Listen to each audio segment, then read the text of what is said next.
वामन मेश्राम साहब का जो बयान है वो उनके हिसाब से ठीक है, क्योंकि वो लगभग 45-46 साल से मूल निवासी बहुजन समाज को आज़ाद कराने का बीड़ा उठाया हुआ है। उसमें बहुजन समाज पार्टी रोड़ा पड़ रहा है। लाठियाँ खाई, फांसी पे झूले, गोलियाँ खाई, जेलों में ठूसा गया, हजारों समस्याएं हैं। उनकी बहन बेटियां सुरक्षित नहीं हैं। उनकी बेटियों के साथ सामूहिक बलात्कार होते हैं और एफआईआर तक दर्ज नहीं होती। जय भीम, जोहार, नमस्कार साथियों। आज हमारे साथ हैं बहुजन मुक्ति पार्टी के प्रदेश महासचिव महेंद्र कुशवाहा सर। सर, बहुजन 85 चैनल में आपका स्वागत है। Thank you. सर, अभी हाल ही में वामन मेश्राम द्वारा एक बयान दिया गया कि हम 2024 तक बसपा को ख़त्म करने का काम करेंगे। इसको लेकर देश में काफ़ी बवाल मचा हुआ है और बसपा के लोग काफ़ी विरोध कर रहे हैं। आप बहुजन मुक्ति पार्टी से हैं और मेश्राम साहब का आप लोगों का समर्थन रहता है, वो आप लोग पार्टियों को समर्थन करते हैं। इसको लेकर आप क्या कहना चाहेंगे? वामन मेश्राम साहब का जो बयान है वो उनके हिसाब से ठीक है, क्योंकि वो लगभग 45-46 साल से मूल निवासी बहुजन समाज को आज़ाद कराने का बीड़ा उठाया हुआ है। उसमें बहुजन समाज पार्टी रोड़ा पड़ रहा है। उनको ऐसा लग रहा है कि रोड़ा है तो रोड़ा जब ख़त्म होगा तो उद्देश्य पूरा होगा। वो मूल निवासी बहुजन समाज को जो 85% के लोग हैं, दबे कुचले लोग हैं, उनको हक हिस्सा अधिकार दिलाना चाहते हैं। जो बाबा साहब डॉक्टर भीमराव अम्बेडकर का सपना था, उस सपना को पूरा करना चाहते हैं। उसमें रोड़ा वर्तमान समय में है। आपको क्यों लग रहा है कि बसपा जो है वो बहुजन समाज के लिए रोड़ा है?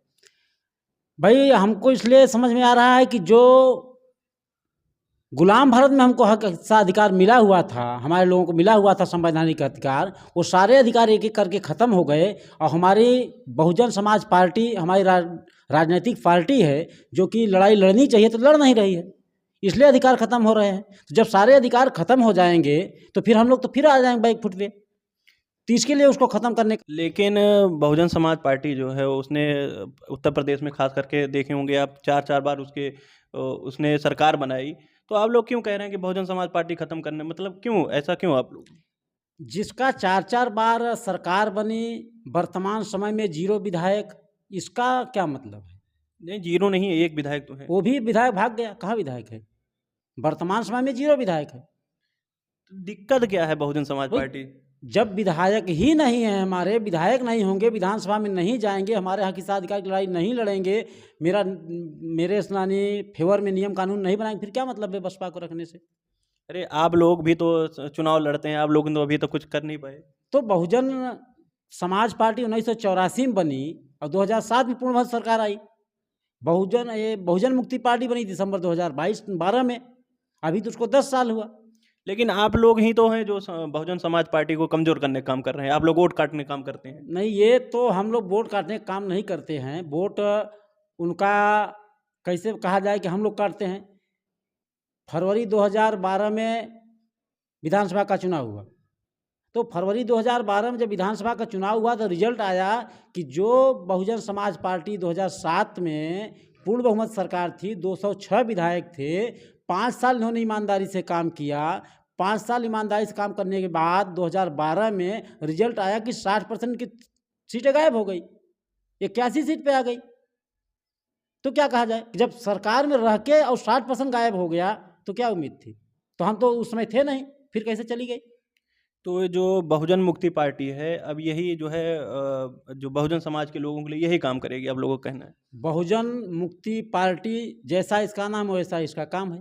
बहुजनों को मुक्त कराने वाली पार्टी है। बहुजन अभी मुक्त नहीं हुआ है। मुक्त नहीं, मतलब गुलाम है।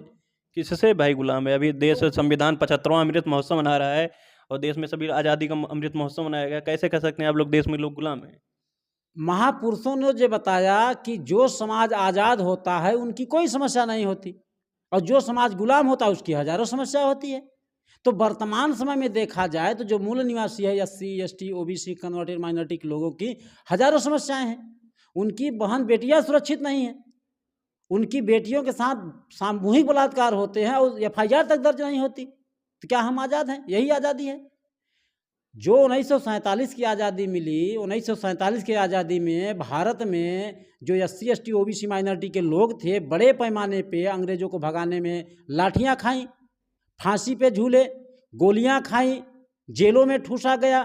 तो उनको ये भरोसा था कि अंग्रेज चले जाएंगे, अंग्रेज़ों के जाने के बाद हमारी आने वाली पीढ़ी आज़ाद होगी, हमारे आने वाली पीढ़ी के साथ न्याय होगा, हमारे आने वाली पीढ़ी हुक्मरान बनेगी, मालिक बनेगी। मगर वर्तमान समय तो देखा नहीं जा रहा है।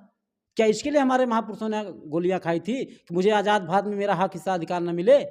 वर्तमान समय में 52% ओबीसी को अभी तक 52% नहीं मिला, 15% एससी को 15% नहीं मिला, 7.5% एसटी को 7.5% नहीं मिला, 10.5% माइनॉरिटी को 10.5% नहीं मिला। आज़ाद भारत में नहीं मिला तो कैसे हम आज़ाद हैं? आप लोगों को सलाह आता है कि बहुजन मुक्ति पार्टी और बहुजन समाज पार्टी को गठबंधन करके चुनाव लड़ना चाहिए, इसको आप कैसे देखते हैं? भाई, बहुजन मुक्ति पार्टी और बहुजन समाज पार्टी को गठबंधन करके चुनाव लड़ना चाहिए, ऐसा लोगों का कहना है। तो जो लोग कहते हैं उस पर पहल करें। हम लोग तो पहल कर रहे हैं कि जितनी छोटी छोटी पार्टियां हैं सभी पार्टियां इकट्ठा होकर लड़े, जितना जिनका क्षमता है उतना सीटें ले लें, मेहनत करके लड़ें, जीत के हुक्मरान बने। हम लोग भी तो चाहते हैं।